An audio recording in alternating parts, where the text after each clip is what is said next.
며칠 전 늦은 시각이었습니다. 교회 전화벨이 계속 울리는데 아무도 받지 않는 것입니다. 시간을 보니까 모두들 퇴근을 한 듯해 보였습니다. 그래서 제가 전화를 받았습니다. 충정교회가 맞지요? 예, 맞습니다. 그 교회가 서울 서대문에서 여기 이사를 왔나요? 바로 그 교회죠. 예, 맞습니다. 저는 오래전에 충정교회를 섬겼던 전도사입니다. 뭘 좀 물어봐도 될까요? 물어보시죠 하니까 그 장로님 잘 계시죠? 돌아가셨습니다. 그 연세가 많으신 장로님 계셨는데 조 장로님은 살아 계시나요? 예, 벌써 돌아가셨습니다. 거기 가구점 하던 장로님이 하나 있었는데 그분은요, 돌아가셨습니다. 저기 아르헨티나 이민 갔다 오신 그 장로님은요, 예, 돌아가셨습니다. 노란호 예식장 운영하던 그 서집사라는 그분은요, 그분도 돌아가셨습니다. 그리고 이분이 계속해서 권사님 몇 분을 언급하시는 것 아닙니까? 모두 다 돌아가신 분들이었습니다. 모두 다 돌아가신 분들이었습니다. 그래서 제가 전화를 받으면서 무려 7번이나 돌아가셨습니다. 이 얘기를 제가 반복을 했습니다. 수화기를 내려놓으면서 한 세대가 지나갔구나. 모두 다 돌아가셨구나. 그런 생각을 혼자서 했습니다. 오늘 성경에 보면은 한 사람 야곱의 마지막 장면이 소개되고 있습니다.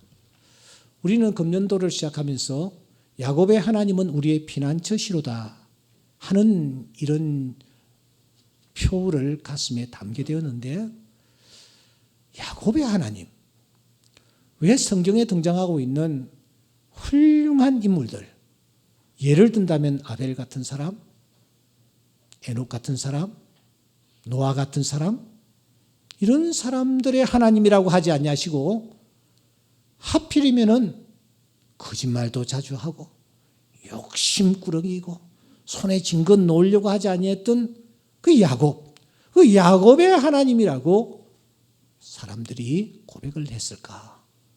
하나님이 자기를 계시하시면서 왜 자신을 야곱의 하나님이라고 계시하셨을까? 이런 궁금한 생각들을 가지고 우리가 새해를 열면서 야곱의 하나님이라는 이 단어 속에 담겨져 있는 신령한 뜻이, 영적인 의미가 무엇인지를 우리가 찾아가고 있는 것입니다. 오늘 본문에는 그의 마지막 장면이 이렇게 소개되고 있습니다. 야곱이 이렇게 말합니다. 내가 내 조상들에게 돌아간다. 나를 햇사람 에브론의 밭에 있는 굴에 선조와 함께 장사를 좀 지내라. 야곱이 아들에게 명하기를 마치고 그 발을 침상에 모으고 숨을 거두니 그 백성에게로 돌아갔더라. 돌아갔더라. 이런 글자가 크게 크로즈됩니다. 이때 야곱의 나이는 147세였습니다. 애굽의 총리였던 아들 요셉 때문에 야곱은 자기가 유언한 대로 여러분 가나안 땅으로 웅부되었고 그곳에 있는 막벨라 굴에 장사 지내졌습니다. 오늘 이 사건이 오늘을 살아가는 우리들에게 주는 교훈이 무엇일까?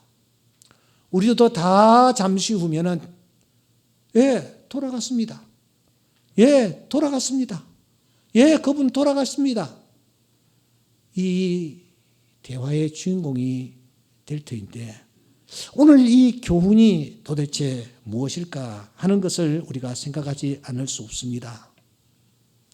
우리가 야곱의 생애를 추적하면서 포인트 5을 잡았습니다. 제일 첫째는 그의 출생, 둘째는 광야, 셋째는 하란, 넷째는 브니엘, 야복강변, 그리고 마지막 오늘 5번째, 마지막 시간 그의 죽음을 다루지 않을 수가 없는 것입니다. 그가 하란에 이렇게 생활하다가 20여 년 만에 그가 고향으로 돌아옵니다. 그런데 고향 어디쯤 와서 그가 정착을 하게 되나요? 창세기 33장 17절 말씀해 보시면 야곱이 숫곳에 이르러 야곱이 숫곳이라는 곳에 정착을 합니다. 그곳에 이르러서 자기를 위하여 집을 짓고 가축을 위하여 우릿간을 만들고 이렇게 했습니다. 18절에 보시면 그가 그곳에 있는 넓은 밭을 상당히 많은 돈을 주고 그가 밭을 사기까지 합니다. 여러분, 숫곳이라는 곳이 도대체 어디쯤 위치해 있습니까? 지도를 한번 보시기 바랍니다. 지도를 보시면은 아래 파란 기다란한 부분이 그 유명한 사해 바다입니다. 그리고 저 위에 파란 부분이 갈릴리 바다입니다. 갈릴리 바다로부터 사해 바다 쪽으로 흐르는 강이 그 유명한 요단강입니다. 그런데 우리가 일반적으로 가나안하면은 저 요단강 서쪽을 가리켜서 요단강의 가나안이라고 하는 것입니다. 이스라엘 백성들이 출애굽을 하여 애굽에서 광야를 거쳐서 이 사해 바로 오른쪽에 위치한 모압 평지에 이르렀습니다. 그런데 그들은 그 모압 평지에 이르른 이후에 강을 넘어가지 않으려고 하는 것입니다. 바로 앞에 여리고성이 있고 아이성이 있는데도 불구하고 그들은 모압 평지에 진을 치고 그곳에 오랫동안 머물렀습니다. 하나님께서는 이런 이스라엘 백성들을 향하여 말씀하십니다. 요단을 건너라고요. 요단을 건너야만 가나안 땅에 이르게 되기 때문입니다. 그런데 여러분, 숫곳이 위치한 지리적 위치를 자세히 한번 보십시오. 저기에 빨갛게 동그랗게 표시를 해놓은 곳이 숫곳입니다. 그런데 더 자세히 보시면 숫곳은 요단강 동쪽에 위치해 있습니다. 요단강 서쪽이 아닙니다. 엄밀히 말하면 숫곳은 가나안 땅이 아니라는 것입니다. 야곱이 저 북쪽 가만줄입니다. 저 가만줄을 거쳐서 가나안 땅을 향하여 내려왔습니다. 그런데 그는 가나안 땅에 머물지 아니하고 숫곳에 머물렀습니다. 잠시 쉰 것이 아니라 오늘 성경을 보면은 그 숫곳에서 자기를 위하여 집을 지었습니다. 짐승들을 위하여 우릿간을 만들었습니다. 그 동네에 있는 사람들에게 밭을 샀습니다. 이것은 무엇을 하겠다라는 의지적 표현입니까? 그렇습니다. 내가 여기 살겠다. 내가 여기에 머물겠다. 이곳에 정착하겠다라는 의지적 표현인 것입니다. 야곱은 요단강을 건너서 가나안 땅으로 들어가지를 않았습니다. 숫곳에 머문 것입니다. 성경은 이런 야곱을 향하여 비수와 같은 단어 하나를 들이댑니다. 18절을 다시 한번 보시면은 야곱이 밧단 아람에서부터 평안이라는 단어입니다.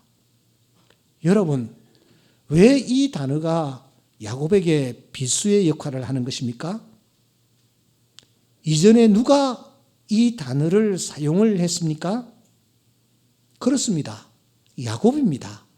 야곱이 단어를 썼습니다. 20년 전 내일 일을 알 수 없는 어려운 상황, 형의 칼날을 피하여 도망을 치다가 그가 한 곳에 너무 피곤하여 돌을 베게 하고 누웠습니다. 그리고 그는 그 현장에서 하나님께 서원하며 기도하는 것입니다. 창세기 28장 20절에 보시면 야곱이 서원하여 이르되 하나님이 나와 함께 계셔서 내가 가는 이 길에서 나를 지키시고 먹을 떡과 입을 옷을 주시어 그 다음에 내가 평안히 아버지의 집으로 돌아가게 하시오면 하나님 저로 하여금 평안히 아버지의 집으로 돌아가게만 해 주시면 하나님께서 나의 하나님이 되실 것입니다. 뿐만 아니라 제가 이곳에 하나님의 집 성전을 세울 것이요 더 나아가서 하나님이 제게 허락하신 소득의 10의 1을 하나님 앞에 올려드리겠습니다. 그가 그렇게 기도했습니다. 그때 이 야곱이 평안이라는 단어를 사용했습니다.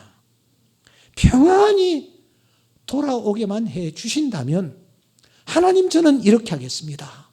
하나님을 예배하고 하나님 앞에 기름을 붓고 하나님 앞에 제가 소득의 10의 1을 하나님 앞에 구별하여 바치겠습니다. 그런데 하나님 앞에 그렇게 약속한 이후에 이 야곱이 어떻게 됐습니까? 하나님이 축복하셔서 크게 두 때를 이루었고 평안히 지금 고향으로 돌아오게 하나님께서 하셨습니다. 그런데 이 야곱이 숫곳에 머무는 것입니다. 그곳에 자기를 위하여 집을 짓고 짐승을 위하여 우리가를 만들고 땅을 사고 부동산 투기를 하고 있는 것입니다. 때문에 지금 성경 저자는 워드플레이를 하고 있습니다. 20년 전 분초의 앞도 알 수 없었던 그 상황에서 야곱이 사용했던 평안이 샬롬, 평안이라는 이 단어를 지금 다시 쓰는 것입니다. 절박한 마음으로 평안히 했던 파도 그때 그 단어를 지금 다시 쓰면서 야곱을 깨우치는 것입니다. 사랑하는 여러분, 하나님은 우리가 하나님 앞에 기도를 드릴 때에 특별히 서원하여 드리는 기도를 굉장히 무게 있게 엄격하게 다루십니다. 민수기서 30장 2절에 보시면 사람이 여호와께 서원하였거나 결심하고 서약하였으면 깨뜨리지를 말아라. 입으로 말한 대로 다 이행할 것이니라.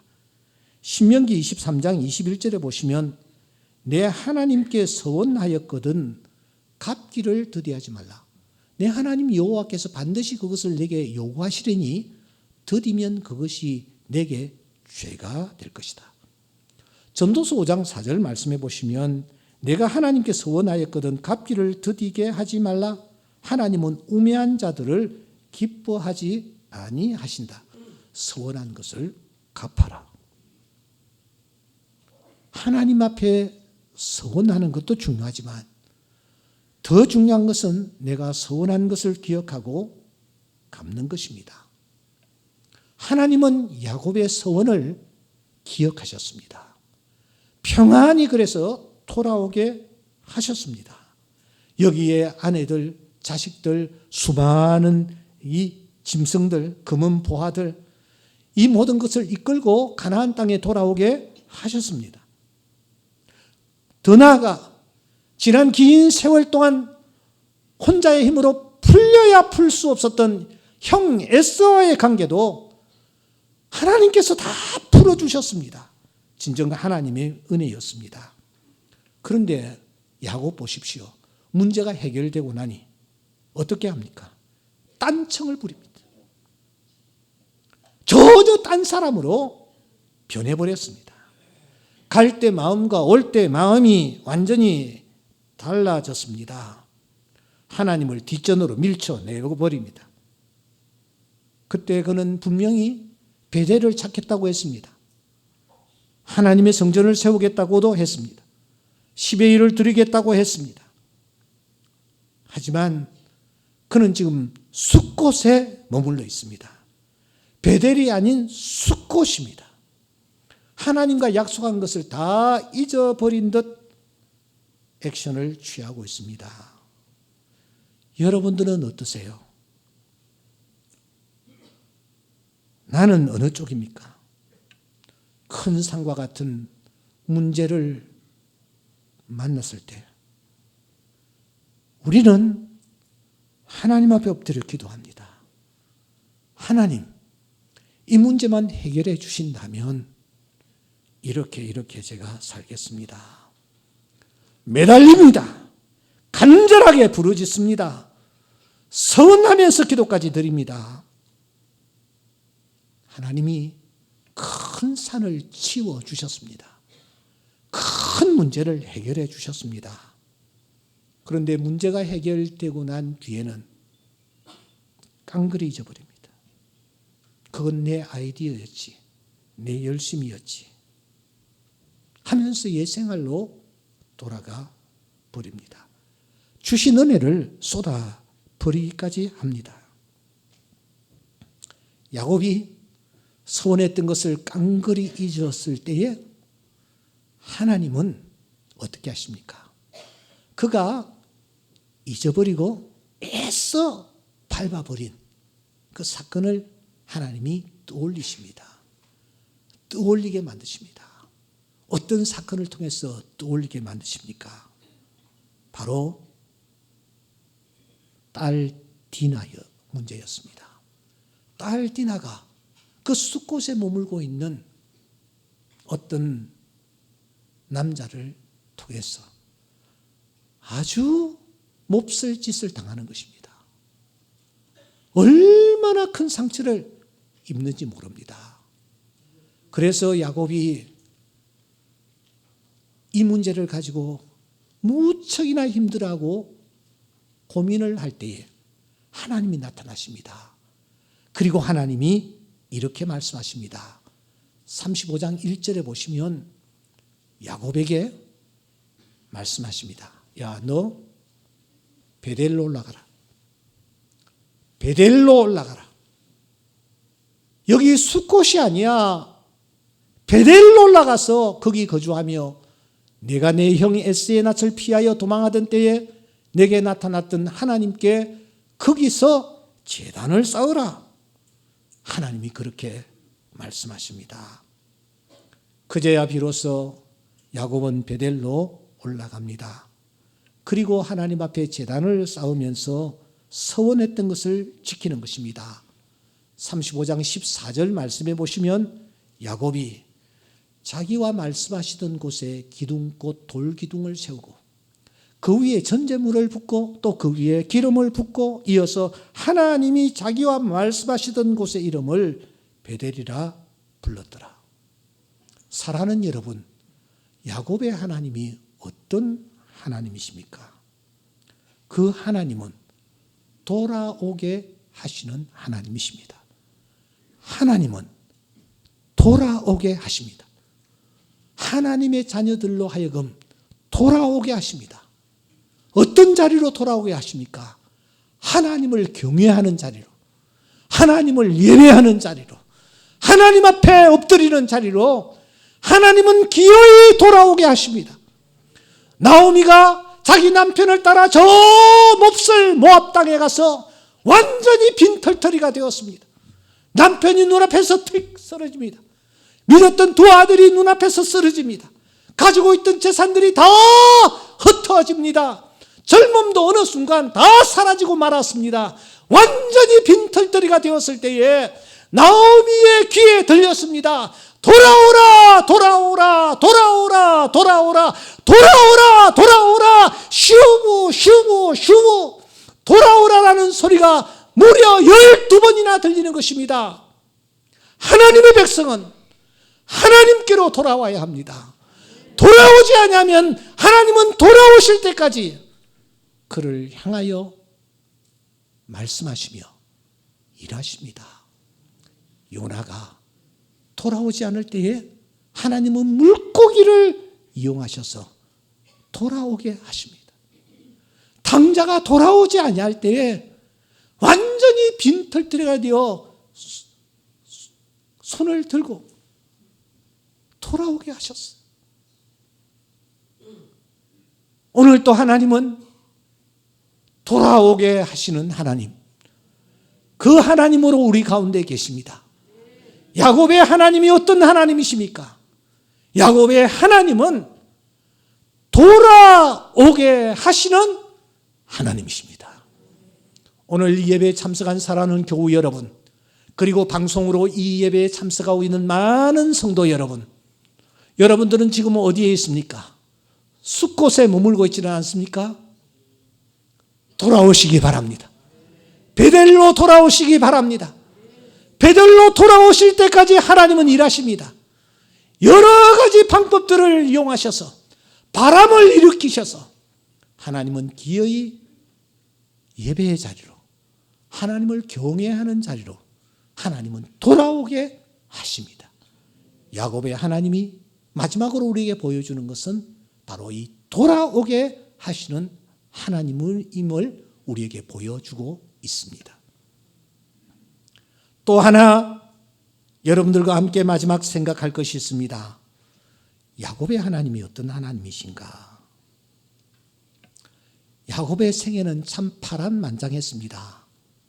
말년에는 기근으로 말미암아 그가 식솔들을 이끌고 애굽으로 내려가지 않습니까? 바로 왕 앞에 섰습니다. 자네 나이가 얼마나 되는가? 야곱이 바로 왕에게 말합니다. 제 나그네 길의 세월이 130년입니다. 하지만 제가 참 험악한 세월을 보냈습니다. 바로는 이런 야곱을 고센 땅에 머물게 했습니다. 아시는 대로 고센 땅은 나일강 하류 지역에 위치해 있습니다. 그러므로 비교적 아주 좋은 토지를 가지고 있는 동네입니다. 때문에 야곱은 아마 후반부는 유족한 생활을 했을 듯합니다. 하지만 그 또한 하나님의 부름을 받게 되었다는 사실을 감지했을 때에 그는 이런 유언을 남깁니다. 49장 29절에 보시면 나를 여기다 묻지 말고 저 가나안 땅으로 내 시신을 운구해가지고 우리 선조들과 함께 나를 장사를 해다와. 구체적으로 그곳이 어디냐? 막벨라 밭에 있는 굴이다. 그 굴에는 할아버지 아브라함과 사라, 아버지 이삭과 리브가, 그리고 내 사랑하는 아내 레아, 그곳에 다 묻혀 있다. 나를 그곳에 묻어다오. 그렇게 유언을 합니다. 그리고 그가 세상을 떠나는 것입니다. 여러분, 이 야곱의 죽음을 통해서 우리가 받아야 할 교훈이 무엇일까요? 야곱의 하나님은 도대체 어떤 하나님이시란 말입니까? 이를 이해하기 위해서는 창세기 23장을 먼저 열어야 하는데 여러분 여실 필요가 없고 저를 보시기 바랍니다. 23장에 보면은 사라가 아브라함보다 먼저 세상을 떠납니다. 127세를 일기로 사라가 세상을 떠나는 것입니다. 아브라함은 전혀 예의치 못했습니다. 아내가 자기보다 먼저 세상 떠날 것이라고 생각하지 않았기 때문입니다. 그래서 너무너무 슬퍼했습니다. 하지만 당한 일, 아내를 장사 지내야 되지 않겠습니까? 정신을 차리고 보니 세상에 아내를 묻을 땅 한 평조차도 준비를 해놓고 있지 않았습니다. 그래서 그는 급히 땅을 가지고 있는 헷 족속에게 달려갑니다. 그리고 사정을 얘기하면서 땅을 좀 달라라고 합니다. 헷 족속이 아주 순순히 얼마든지 땅 쓰시오, 그렇게 얘기하는 것입니다. 그래도 이 아브라함은 난 공짜로 땅을 받지 않겠소. 땅을 내가 사서 내 이름으로 등기 이전을 치고 그리고 난 뒤에 내 아내를 장사 지내겠소. 에이, 땅 쓰시오. 무릎을 꿇고 그 사람들에게 간청을 합니다. 땅을 제발 좀 팔아주시오. 옥신각신하다가 헷 족속이 선생님이 필요로 하는 그 땅이 은 400세겔 시세 이렇게 나갑니다. 그래요? 그러면 제가 400세겔을 드리겠습니다. 그러면서 이 아브라함이 땅을 사서는 23장 18절 아브라함의 소유로 확정한지라, 19절 그 확정된 땅에 사라를 장사 지내고, 20절 아브라함의 소유로 확정한 땅이었더라 하고 마무리가 됩니다. 여러분, 이 아브라함이 그 땅을 자기 소유로 구입을 해서는 그 땅에다가 자기 아내를 묻습니다. 우리는 여기에서 두 가지 중요한 질문을 던지지 않을 수가 없습니다. 그 중에 하나는 아브라함이 도대체 어떻게 살았기에 땅 한 평도 없었던가? 거지였던가? 땅을 살려야 살 수 없을 정도로 빈핍했던가? 그건 아니었습니다. 아브라함은 자기 식소를 318명 정도 데리고 있었습니다. 거부였습니다. 땅을 살려가면 얼마든지 살 수 있었습니다. 그런데 왜 아브라함이 땅 한 평도 없이 지금까지 지내왔단 말입니까? 두 번째, 이 아브라함이 그 사람들이 땅을 공짜로 주려고 하는데 왜 받지 않냐고 거금을 주고 땅을 사는가? 그것도 바가지를 쓰면서 말입니다. 우리는 이 두 가지 질문을 던지면서 말씀 속으로 들어가 보아야 합니다. 사랑하는 여러분, 아브라함이 왜 지금까지 땅이 한 평도 없었을까? 왜 한 평의 땅도 가지지 아니했을까? 아브라함의 원래 고향은 도대체 어디였습니까? 아브라함의 원래 고향은 도대체 어디였습니까? 아브라함의 원래 고향은 즉 갈대아 우르라는 곳입니다. 보시는 대로 유프라데스 강과 티그리스 강이 만나는 아주 비옥한 곳, 그래서 바벨론 문명이 저기에서 탄생을 했던 것입니다. 그 비옥한 곳에서 유족한 생활을 아브라함이 했습니다. 그곳에서 아브라함은 태어났고, 그리고 아내 사라를 만나 결혼을 했고 가정을 이루며 콩당콩당 재밌게 잘 살았습니다. 그런데 그러한 아브라함에게 하나님께서 나타나셔서 너는 본토 친척 아비 집을 떠나 내가 내게 지시할 땅으로 가라. 그때 성경을 자세히 뜯어보면은 창세기 11장 21절에 보시면 이 아브라함은 가나안으로 가야 된다라는 사실을 알았습니다. 다시 말하면 하나님께서 가야 할 땅을 지시해 주셨습니다. 그 땅은 가나안이었습니다. 여러분, 저 가나안으로 이 아브라함이 가려고 하면 갈대아 우르에서 쭉 가면 되는 것입니다.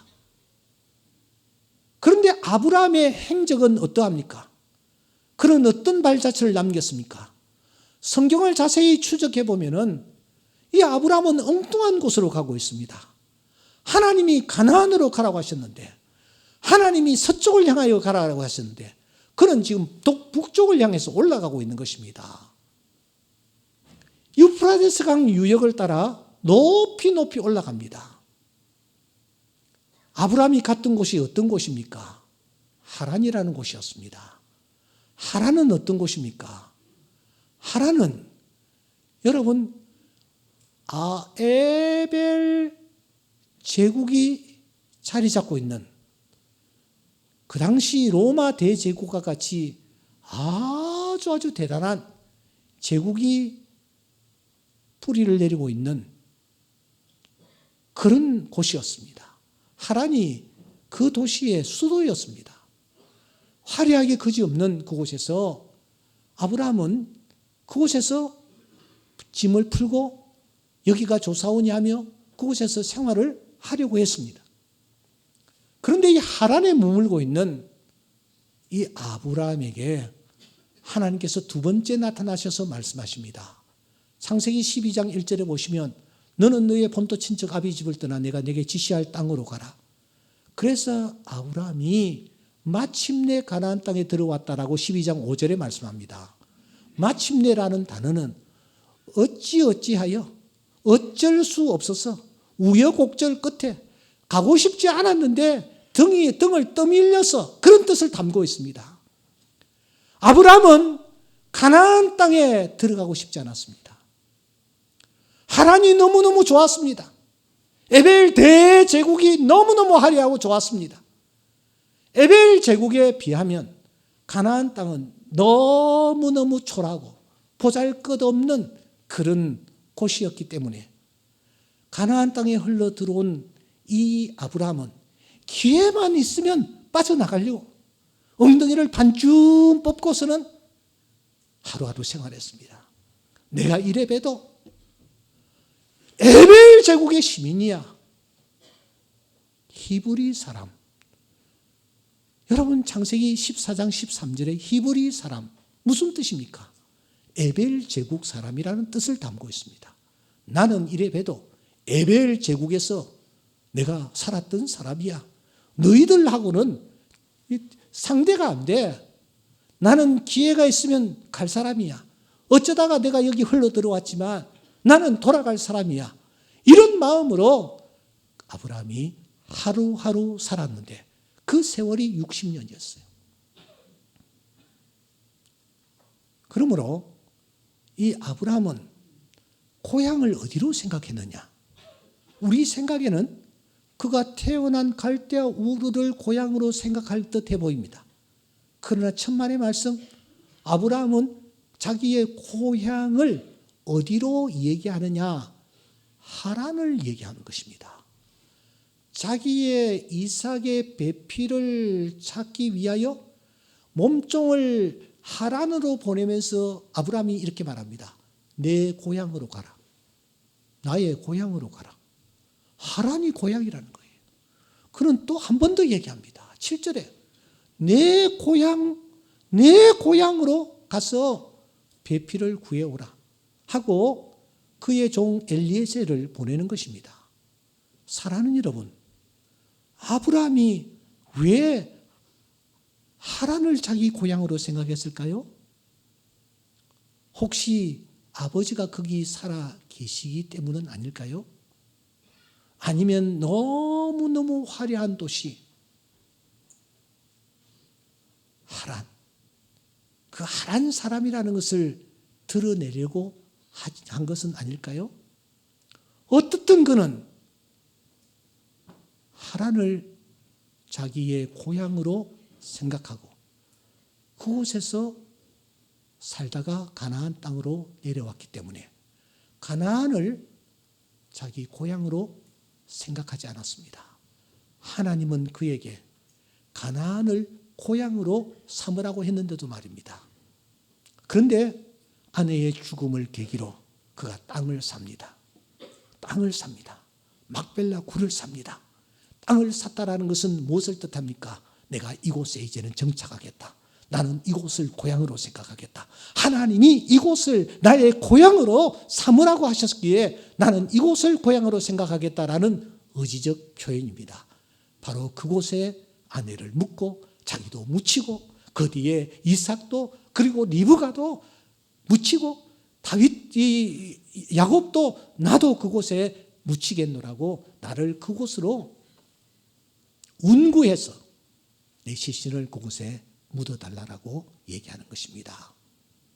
그러면 사랑하는 여러분, 야곱의 하나님 도대체 어떤 하나님이십니까?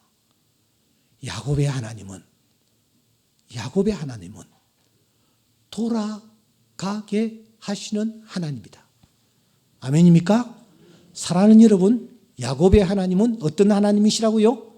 돌아가게 하시는 하나님. 어디로 돌아가게 하십니까? 가나안으로 돌아가게 하시는 하나님. 하나님은 어떤 분이시냐? 하나님은 예배의 장소로 돌아오게 하시는 하나님. 하나님이 어떤 분이시냐? 하나님은 하나님의 때에 가나안으로 돌아가게 하시는 하나님. 가나안이 어디입니까? 가나안이 바로 우리가 사모하는 저 천국이 우리의 가나안인 줄 믿습니다. 하나님은 때가 되면 우리를 가나안으로 돌아가게 하실 줄 믿습니다. 하나님이 우리를 가나안으로 돌아가게 하신다라는 것입니다. 결국 돌아가는 인생입니다. 로마서 11장 36절 말씀, 만물이 주에게서 나오고 주로 말미암고 주에게로 돌아갑니다. 구체적으로 어디로 돌아갑니까? 요한계시록 20장 12절 말씀 보니 죽은 자들이 큰 자나 작은 자나 그 보좌 앞에 서 있는데 책들이 펴있고 또 다른 책이 펴졌으니 생명책이라. 죽은 자들이 자기 행위를 따라 책들에 기록된 대로 심판을 받더라. 우리가 돌아가는 곳이 어디입니까? 하나님의 심판대 앞입니다. 예외가 없습니다. 모두 다 그분 앞으로 돌아가야만 합니다. 이렇게 돌아가야 할 인생임을 깨달았던 지혜자는 이렇게 말합니다. 일의 결국을 다 들었으니 하나님을 경외하십시오. 그 명령을 지키십시오. 이것이 모든 사람의 본분입니다. 하나님은 모든 행위와 모든 은밀한 일을 선악간에 심판하시리라. 사랑하는 성도 여러분, 야곱의 하나님은 돌아오게 하시는 하나님입니다. 예배의 장소로, 하나님을 경외하는 장소로 하나님은 돌아오게 하십니다. 야곱의 하나님이 어떤 하나님이십니까? 야곱의 하나님은 돌아가게 하시는 하나님이십니다. 잠시 후에 우리는 모두 돌아갈 것입니다. 우리가 왔던 곳으로 돌아갈 것입니다. 하나님의 심판대 앞으로 돌아갈 것입니다. 하나님이 지금이라도 부르시면 우리 모두 다 하던 일들 다 놓고 돌아갈 것입니다. 그리고 하나님의 심판대 앞에 서게 될 것입니다. 이 하나님을 신뢰하면서 오늘도 주 앞에 충성하며 살다가 하나님이 오라고 하실 때에 가나안 땅 그곳으로 돌아가는 주의 귀한 자녀들이 될 수 있기를 주의 이름으로 축원합니다. 기도하십시다.